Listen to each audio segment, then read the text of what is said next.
Thank you very much for these very kind words, and hello everyone.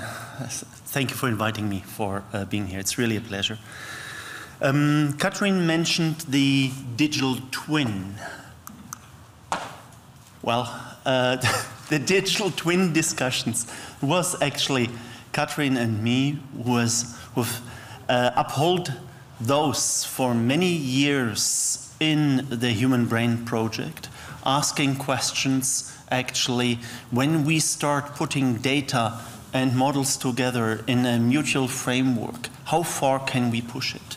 And digital twin is more than just a copy of a brain. It's actually a framework that allows us to go from the real space to a digital representation of the space. And what is a model, if you think about that? Well, it's not just equations. A model is a mathematic or a symbolic representation of all our knowledge. This is what a model is. And this is actually that we want to formalize and, if possible, express in a causal framework. This is where the mechanisms come in. And if that is the case, we can actually run simulations. And these simulations should be informed by the real world data coming from the left, feeding in here, being integrated across multiple scales into the existing representations, run, if possible, simulations in the context of an environment, and then feed information back in order to provide descriptions, prescriptions, aid in clinical decision making, for instance. This is what I want to share the next 25 minutes or so with you, discussing first, how can we build a digital twin? Not to a full extent of how we would like to have it in the future, this is more a vision, but what approach have we taken? And how can we translate it into clinical applications? Because clinical applications has certain twists to it that came already up multiple times when we were talking about personalized activities, personalized modeling, personalized maps. But other words that were provided is diversity, for instance, in the first talk this morning. So let's build a digital twin, a particular form of a digital twin, which is a virtual brain. I will enter more detail to this, and then let's see how we can translate it. Yeah? So first of all, a digital twin needs a particular representation and support. And this is what we have tried to do over the last few years in the Human Brain Project by providing an infrastructure that is actually capable of supporting this. In particular, bringing in data from brain imaging, so this would be in vivo, ex vivo from different sources, if possible across multiple scales, as you see represented here, potentially addressing diversity, dealing with cohort data, and connectomics plays a very important role, in particular for the virtual brain, and then putting it into an infrastructure that allows organization of individual templates and representing this knowledge in computational form as a full brain, or a subnetwork of different brain areas, or in very much detail on the cellular, subcellular level, processing, providing us with potential outputs to the clinics. So if you look at this, in this plane, this is a plane in which we operate as a user. And the idea was that we built a framework, eBrains, that provides a user a workbench in this plane without having to worry about the underlying infrastructure, hardware and software support that actually supports that. Yeah? So this plane, in a more symbolic form, is essentially represented by atlasing services, going across scales by simulation services, and the idea is to render these services interoperable.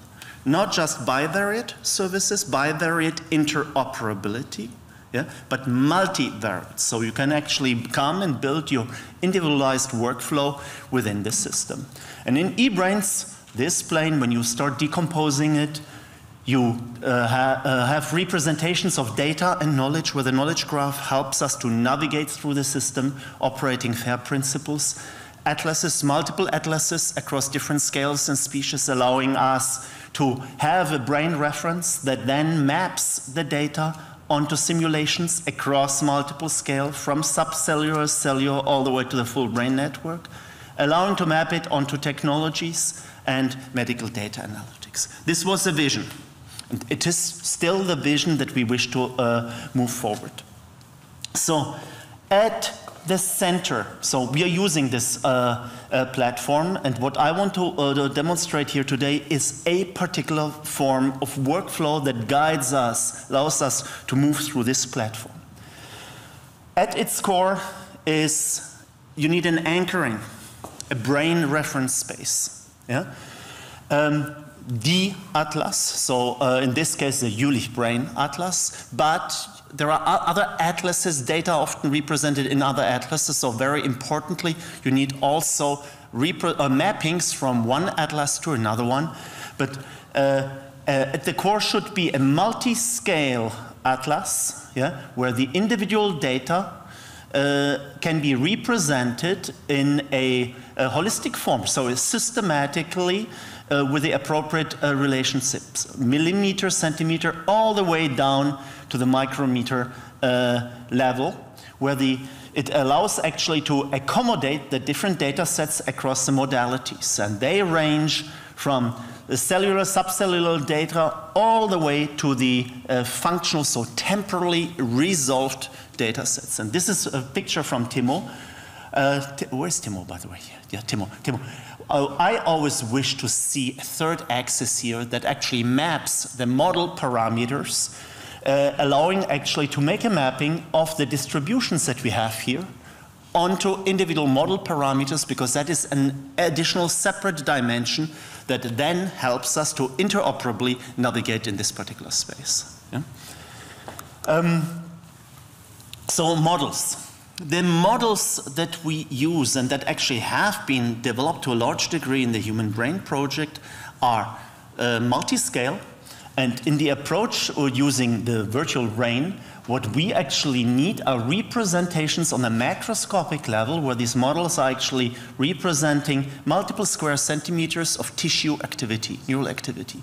But where we start off is very anatomical structural details, cytoarchitectural detail represented in individual neuron models, typically cellular with the appropriate connectivity patterns, mapping it up to this level that we can use in the virtual brain. There are multiple ways of doing it. 3 actually in our hands. Number 1, you map this explicitly on microscopic representations, and then you have microscopic models. So Michele Migliore is here, who's actually an expert in this type of simulation. You can go, you can apply mathematical techniques to actually map from this level to that level. Yes, a so-called mean field theory, as we do in statistical physics, yeah, to derive appropriate equations. Or nowadays, a third way of doing this is using methods from machine learning. Over the last 5 years, for the experts here, neural ODEs, you can actually use those in order to estimate from the microscopic data the emergent manifolds, so the low-dimensional subspaces, and the corresponding flows, which corresponds to low-dimensional representations of what actually happens in there. We use all 3 of these representations, providing us with a neural mass model that is a network node. Representing, if we look at different parcellation schemes, DK, for instance, in terms of parcellation, giving us 160 areas. This is the mathematics that is behind that. Typically, depending on how we have derived the mathematical underlying model, at each network node at location X has a multi-scale dynamics. Yeah? There could be, or for certain applications, we use also glial dynamics, so it's not just neural representations. This is why I asked about the slow dynamics to one of the speakers earlier, to Adi. Yeah? So Then large-scale local connectivity, intracortical connectivity within the gray matter, and large-scale connectivity mapping from X to X prime, where the transmission of information of the spikes undergoes a time delay. This is what Pedro was talking about earlier. This makes a huge difference because in the oscillatory fashion, when you have communications across centimeters, the time delays play very important roles. This is the mathematics that is behind that. But this is not what we measure. This is what we model. Yeah? In terms of measurement, let me make this quick summary here, what we actually just discussed. We have a representation, cortex, yeah, with a parcellation, subcortex also. We map it on individual neural masses. We connect it with connectome for the human debris obtained from diffusion tensor-weighted imaging. But then this neural activity, we map it onto either SEEG when we have intracranial data available, or MEG or MRI. So there are multiple possibilities to do this. So this source-to-sensor mapping plays a very important role and is critical for the next step, actually, to map it onto personalized statements and personalized brain models. Yeah? Here, on this level of resolution, this is an example of what we can do. You see a patient modeled with her appropriate implantation scheme of so-called stereotactic EEG needles. The blue are the individual sources that are connected, as I told you, following the dynamics, as I showed you.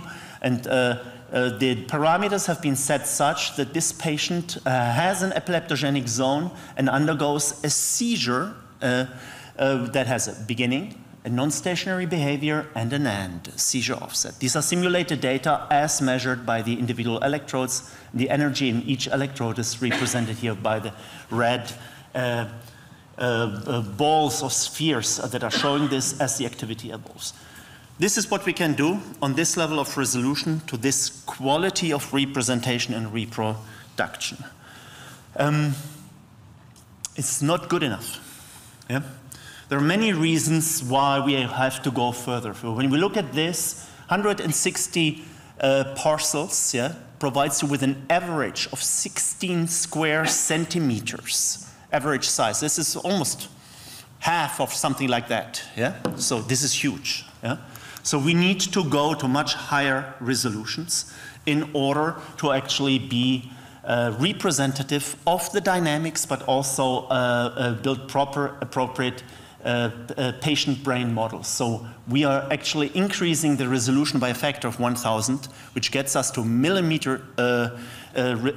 square millimeter resolution. Yeah? That allows us to also implement the individual layered structure to better reproduce the dynamics. Yeah? That means not only vertices, but also connectome. And this is where we can benefit a lot from the Human Brain Project and eBrains in particular. There are data sets available at a very high resolution. We work with multiple data sets. Here in this particular example, we use the Chenonceau brain, Cyril Poupon, the representation thereof, where we actually represent the cortex at a high resolution and let intersect the reconstructed connectome by the appropriate lines, and then providing us with connectomes of this representation.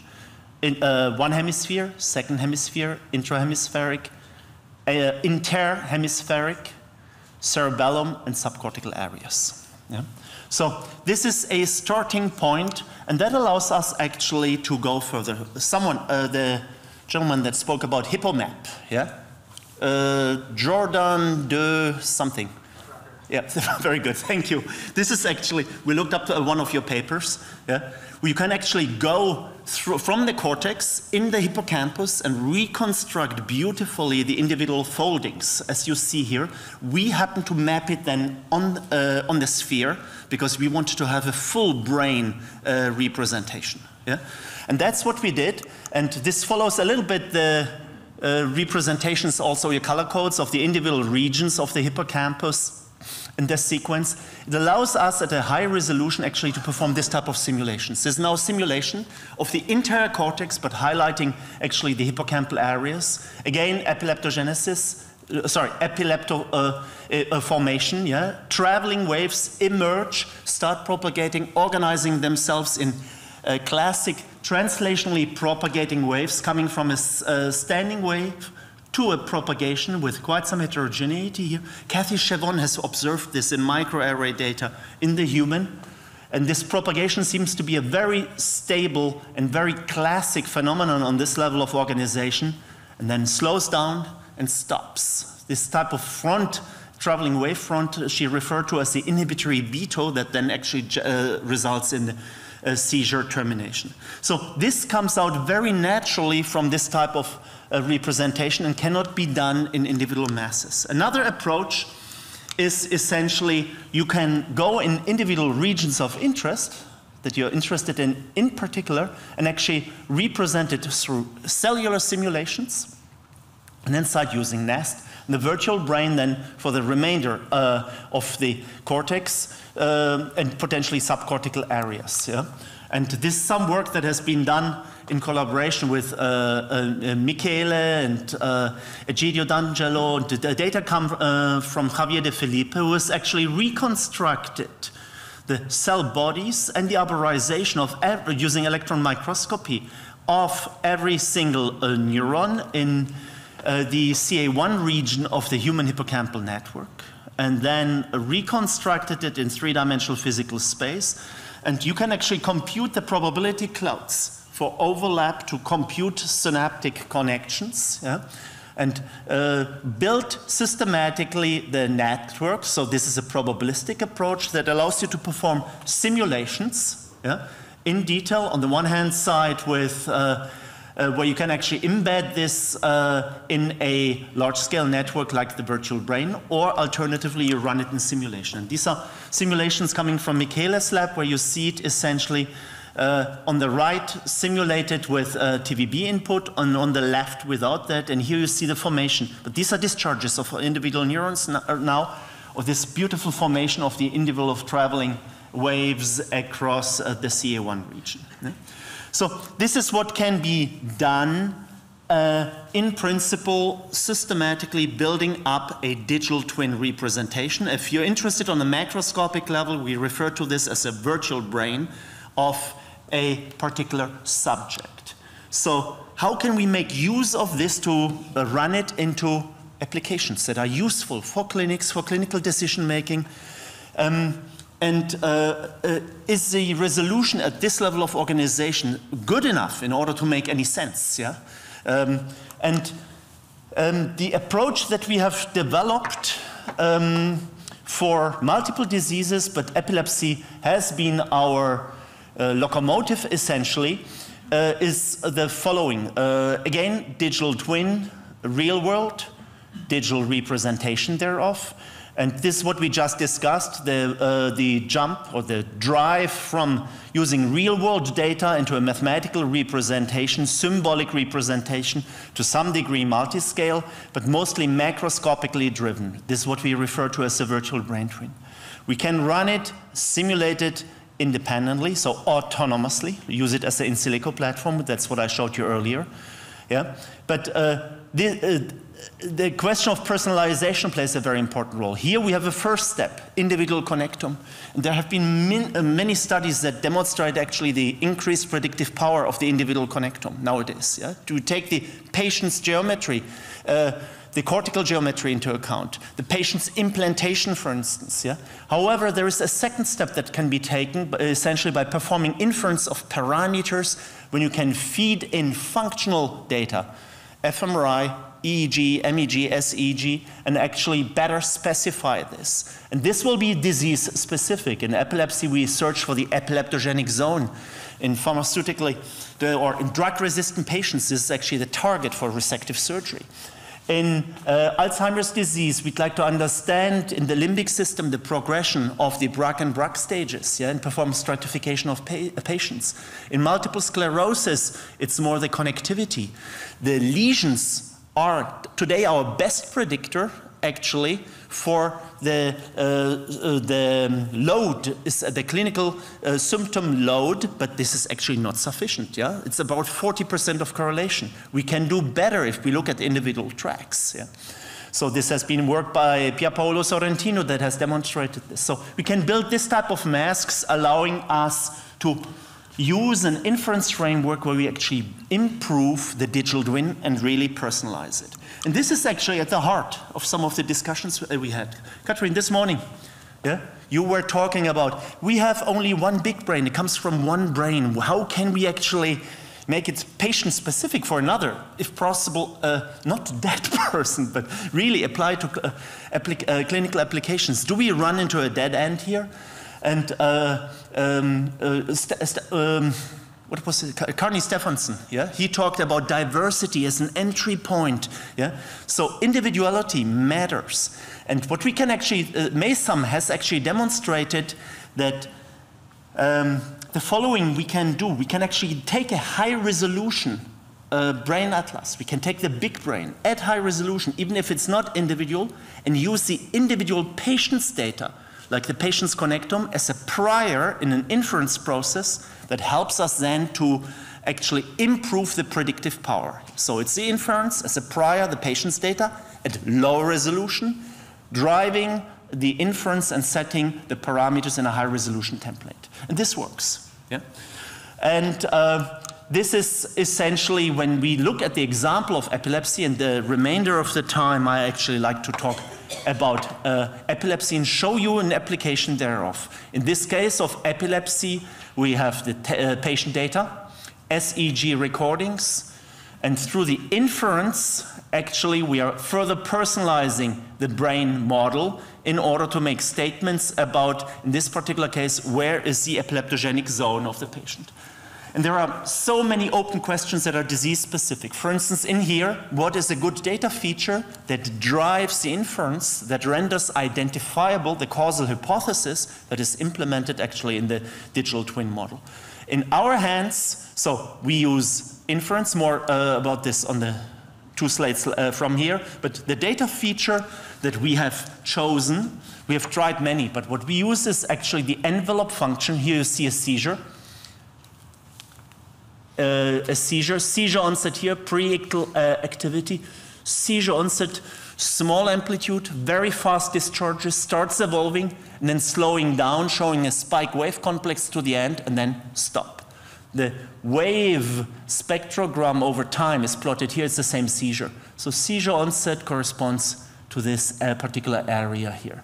This is the envelope function. Here you have some other seizures. This is what we use as our data feature that then in state space, in terms of dynamics, this is the geometry that corresponds to a behavior of a seizure. Resting state, destabilization, onset, discharge, offset, back to resting state. The geometry of epilepsy is a spiral attractor, as you see here. This we try to infer through a sampling approach.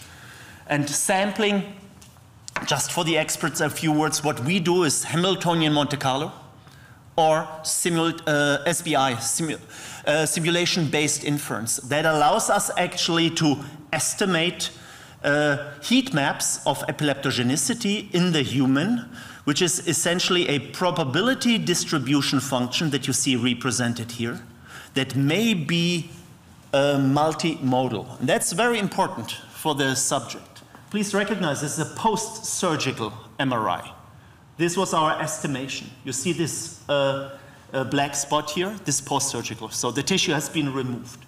You want to know if this is excitability, if this is a multimodal distribution. The clinician has to have this information because this corresponds to epileptogenic and this is borderline non-epileptogenic. Yeah? If you just take a simple variational inference approach in red with a Gaussian, that provides you this information here, you're somewhere in the middle. You lose this multiplicity idea. And when you have multiple brain areas, like 2 areas, you get this landscape.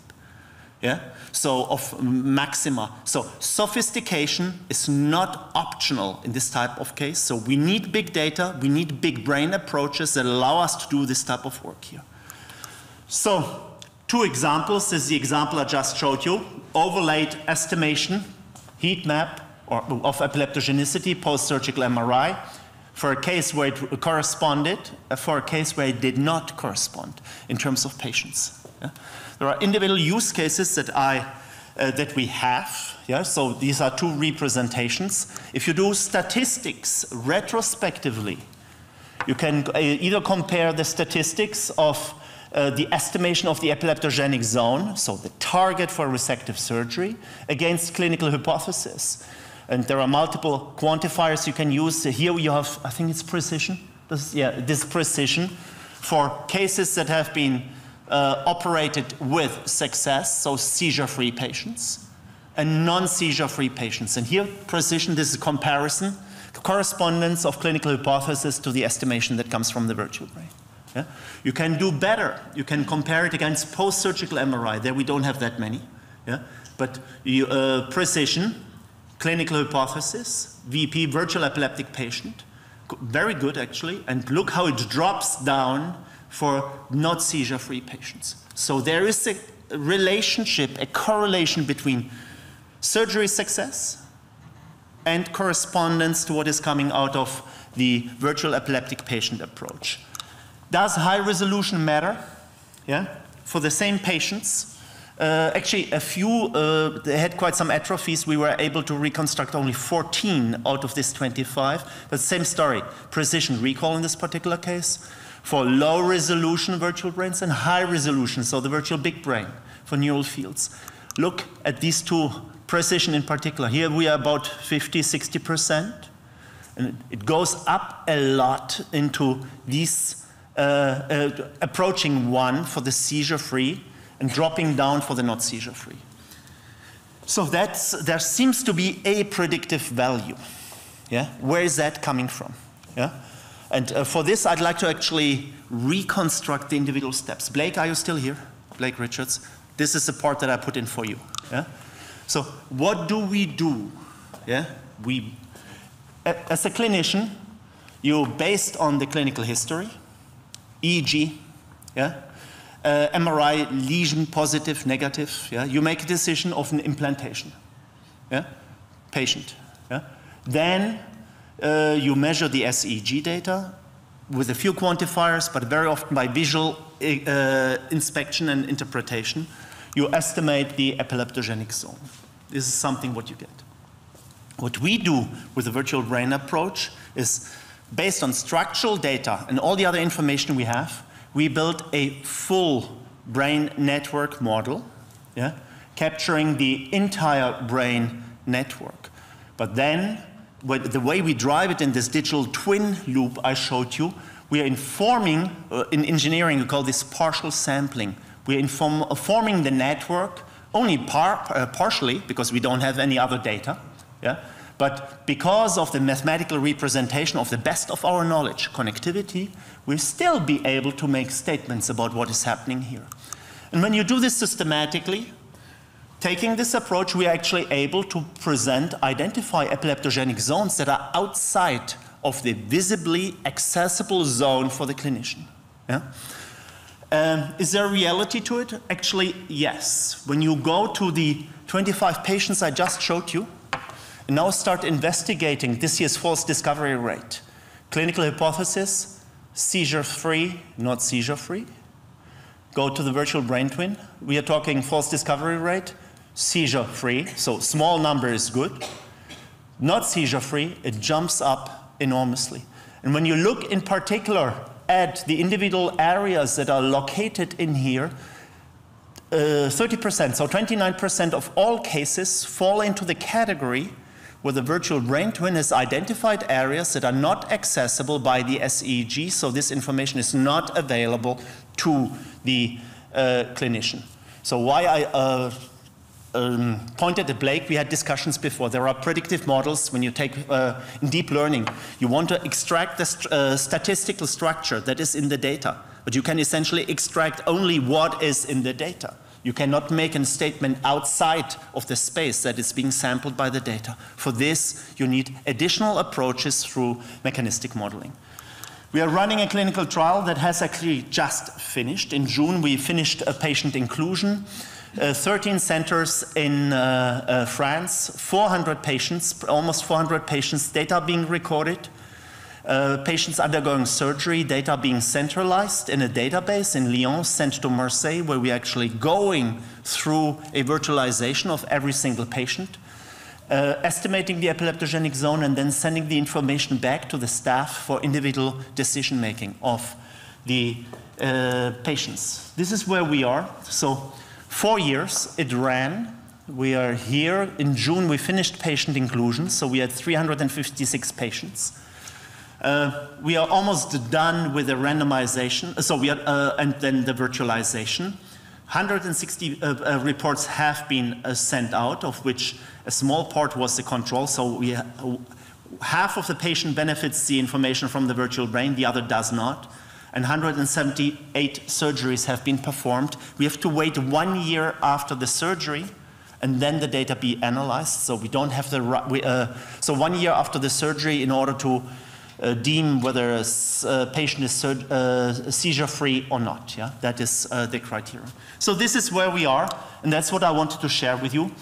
Essentially, showing you how using the workflows, in particular looping data of a patient into a brain model and back, feeding particularly non-invasive brain imaging data into a multi-scale brain model in order to better personalize it, to then make statements about, in the future, hopefully medication, surgery, or interaction, stimulation, etc., and then feedback. Yeah? So far, epilepsy has been our driving engine, but applications to other diseases are ongoing. And they are ongoing together in collaboration with my colleagues and friends, particularly in the Human Brain Project. Yeah? First of all, Katrin is our leader, and we've worked many years together on making this work, but there are many others and our funders. Thank you very much, and thank you for your attention.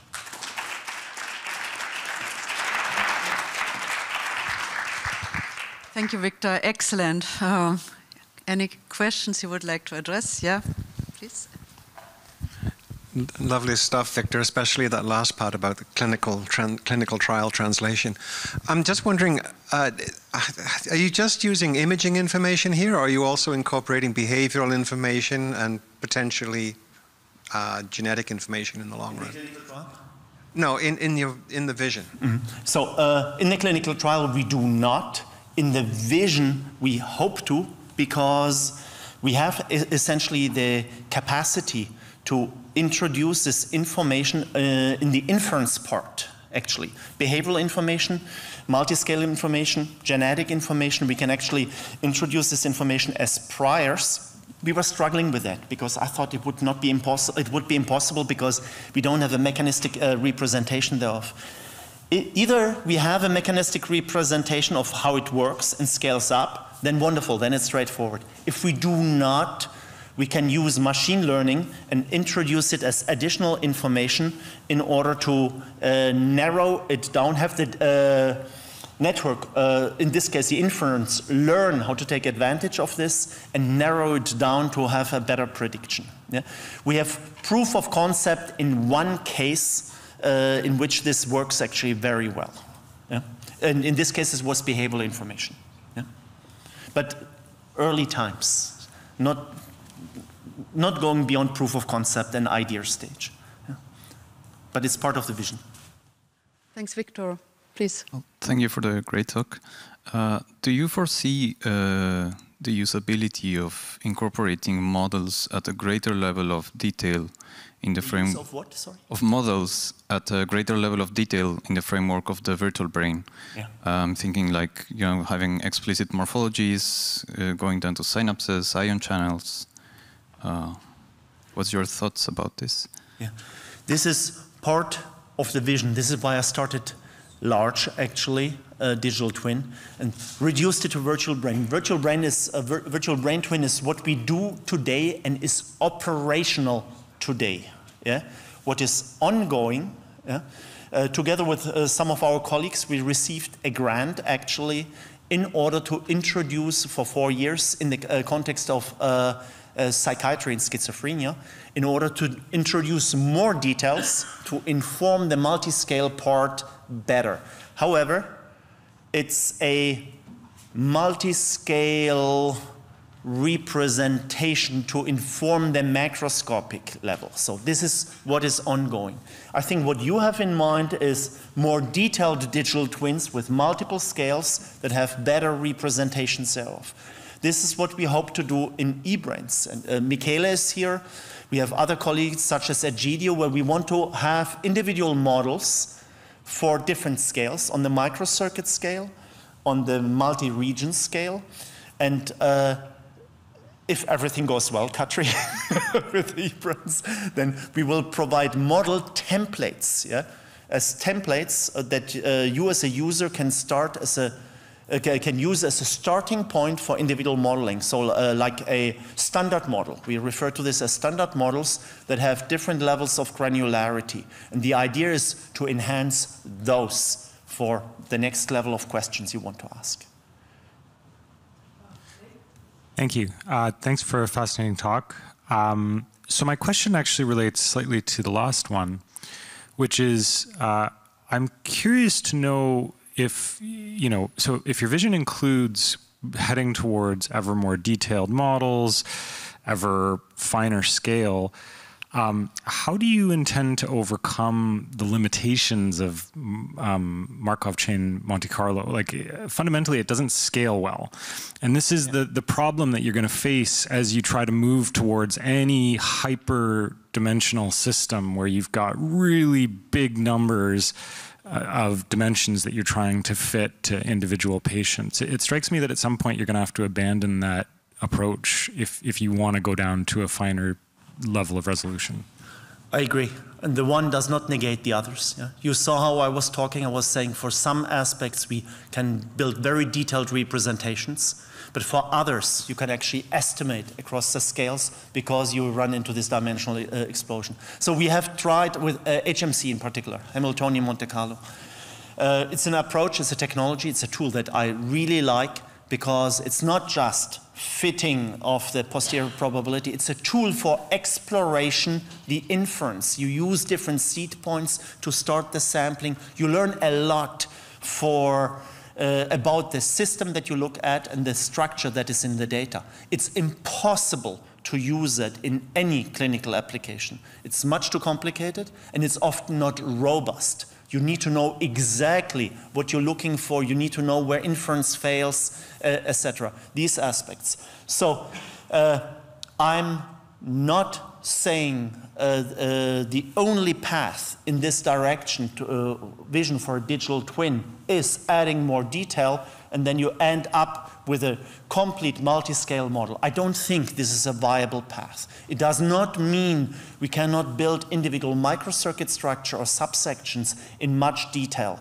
It does not mean that an incomplete digital twin, where many of these aspects have been estimated, maybe using some neural ODEs across different scales, that you then inform them through certain data as priors, as I have shown that, or as I have referred to this. And you can use this additional microscopic data as priors. Yeah? So I think we have to take a multi-level approach and see how far we can push it, and until it fails. And just failing is already a piece of information that is very useful for us, because we know don't go much further. For instance, 5 years ago, I was convinced HMC is the way to go.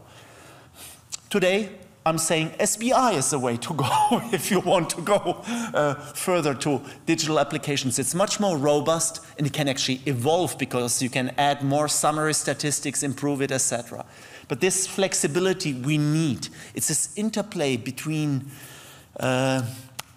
machine learning methods. Yeah? On the one hand side, you would talk about generative models, and I add mechanistic models. This interplay, I think, we are in a very exciting time. Yeah? So, but we need multiple approaches. Sorry, it's a lengthy answer. No, but it's good. But it deserves a lengthy answer. Yeah? Thanks very much. But Viktor, when I may connect, I mean, the models are great, you're refining it, you have different approaches to solve the question. When we look to the pathogenesis, to the underlying tissue of epilepsy. Yeah? You have these little smaller foci, you have different types of dysplasia.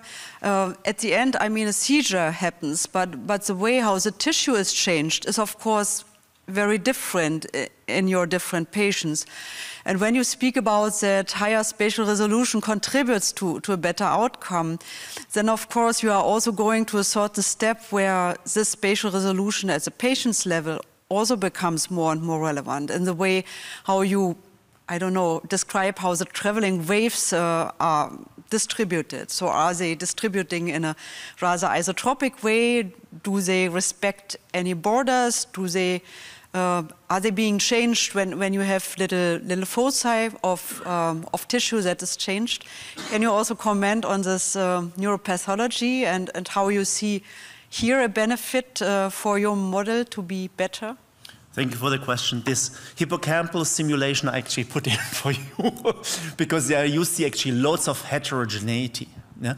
So not the one on the single neuron level, but the high resolved one where you see actually how the structures organize themselves, and they're highly heterogeneous when you come to the individual borders. Why does it change? There we had loads of details in there, but mostly it was driven by connectivity changes. Now you talk about little lesions in there, yeah? A certain type of pathophysiologies like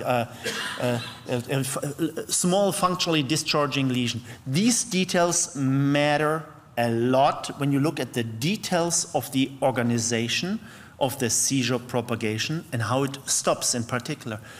When I answered to Blake, I had more in mind the translation to the clinical translation in applications to individual patients. I do not know now, what you are referring to is more ictogenesis on a more detailed level. How does an epileptic seizure occur? And there are many paths that can actually lead to this. Is that then finally predictive for a patient in applications? May or may not be the case. But for the investigation of ictogenesis, there is no question about this. There we need the details, yeah? Absolutely the details, because you break the symmetry of a traveling wave, and it starts reorganizing this. We have seen this in this movie. Yeah? And there it would be very useful to have a detailed nest-based microcircuit simulation, and maybe the other one on the high-resolution sheet. Both can be juxtaposed, and you can investigate actually what matters. But there you're asking questions about ictogenesis, yeah? Which are good questions. Hi, piggybacking off the earlier question, so the modeling question in particular. So the other thing that strikes me as a difficulty when using these sort of disparate estimations of systems that are all interconnected and working together because of the complexity of like modeling something as big and complex as the human brain, it's going to become difficult to estimate like where the system is failing. I mean, I understand that it's valuable that you know that it's failing in terms of a modeling strategy, but the even more valuable point is like, why is it failing? And determining which of these disparate systems is where the error is coming from is going to be difficult. Have you thought about that? Not in the way you were saying it, well, a little bit, yeah? By systems, do you mean systems or approaches? I think you think more in terms of approaches. Why the approaches fail? And there's like, you know, one is particularly modeling a certain function in the human, like in the human brain. Another system is modeling something else in a different way, and they all have to talk to each other, right? So understanding where the error is coming from will get harder and harder. Yeah, but it's not just modeling. So I like your question because you're asking. It's an understanding question. The why, it's not a question about causality, but why does the approach fail? Yeah? Is it because of some of the inference aspects, or is it missing mechanisms that are in there? Yeah? So we are running into this all the time, actually. Yeah? And it's complex. We are thinking about this. The inference was, when performing clinical translation, one of the elements where we were struggling the most, and in terms of compute time, it is actually the most the biggest consumer that we have. It's less the simulations, it's actually the model inversion. Yeah? In terms of the mechanisms, there we were, the communication between areas, we know very well that, look how much we reduced it, actually. It's communication of high discharge activity. Yeah? And we are having highly reduced system. We have 2 time scales, because that's the reason why we can actually capture the seizure propagation, including onset and offset. So that why I appreciate the glial talk earlier. Yeah? So we are looking into these aspects, but there is this multiplicity of mechanisms that's the nature of the beast of a multi-scale system. Yeah? So we need to narrow it down. This is the approach that we have taken. Narrow it down and understand what we are doing and recognize when it fails, but then at least understand the failure within the system. Now, this is a modeling answer that I'm giving you. I gave Blake earlier an inference answer. Yeah? So the modeling answer, we are trying to keep our mechanisms as understood as possible. We're doing a lot of mathematics, not just computation, with regard to this. So I guess then maybe the answer is one of, if you're continually evaluating whether it's useful in a clinical setting, then that kind of ultimately gives you the answer, right? Like if it's informing what the decisions that the doctors are making, then ultimately it's fine, even if it's not a perfect model. Is that what you're saying? Thank you for answering your question. Okay. Is there anybody else I missed? Yes, please. Yeah, thank you for the very interesting talk. I was wondering, so if I understand correctly, the virtual brain is not embodied. And do you ever, do you encounter problems with simulations in the virtual brain because of this constraint? Because the digital brain does not have to deal with physical constraints, and it also doesn't receive any somatic feedback, which can be quite important when you're trying to model a couple of diseases, right? So how do you deal with this? You're also answering the question of the previous gentleman. Yeah? At the moment, we are dealing only with brain activity in complete isolation of a body. It is okay in the applications that we are dealing with. What do we deal with? We deal with seizure propagation, we deal with resting state, we deal with changes of resting state activity under healthy aging and pathological conditions. We deal with brain stimulation. I have not mentioned this at all, but we do a lot of brain stimulation, either intracortical or developing new technologies to stimulate from the outside. Do you see what I'm saying? There we need a little bit the outside world, but we have completely avoided cognition, motor action, so the embodiment of the brain plus embodiment of the agent into an environment. We have not been exposed to this yet in the applications that we have dealt with. But on a much more general level, if you think about the vision of digital twin brain, and this is something that we are discussing, you must insist on embodiment and build actually an environment. You remember my first slide where I showed you? There was an environment there. We are so aware of this that all the feedback that you get plays a role. It's a closed system. You have emergent dynamics. Once again, in our hands so far, it has not played a role, we think, for the failures, but it's compulsory and imperative to do so in the future, especially if you take, Katrin, if you take the perspective of a digital neuroscience infrastructure such as eBrains, you have to have a world representation and a world simulation in place, at least on the agenda of the next 5-year roadmap. Well, even more on the body twin side, I would say there are also initiatives now worldwide developing body twins, and here certainly, I mean, you start from this perspective, but yeah, there hopefully we will be able to piggyback from the efforts of many of our colleagues in the domain, because we don't need to create everything ourselves, but we need to integrate it into our efforts. Yeah. I think Viktor did a great job. Last question. I mean, he worked really hard. Sorry, where I just probably a quick question. You mentioned the healthy aging as one of the groups that you were looking at. can you just give a definition of like what ranges have you looked at in terms of modeling to define healthy aging? Because it's obviously not just a narrow sampling. You want to look at the broad, but what ranges for that? Not epileptic, not MS, but just for the range of ages thus far. 55 to 90 years old, Jülich 1000 brains data set. We modeled and represented the entire cohort. The structural change was hemispheric fibers, structural connectivity, and we were able to model the brains on an individual basis and map it on functional brain activity data and behavioral performance indicators. Yeah. Very nice work with Svenja Kaspers. Yeah. Can I say one more word? Brain health is becoming an enormous topic for all of us, and healthy aging. I'm not sure if you've seen the WHO report of last year, identifying essentially brain health is not just the absence of disease, but it is actually our combined capacity to live a healthy life with all aspects in terms of cognition, of motor activities, etc., over the entire life cycle. Yeah? The American Academic Neurology has published a report in 2023 also focusing on brain health.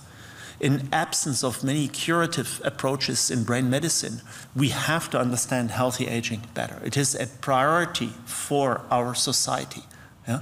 As is climate research, etc. But we will explode and run into disasters if we don't get healthy aging under control. And this will be one of the possible approaches.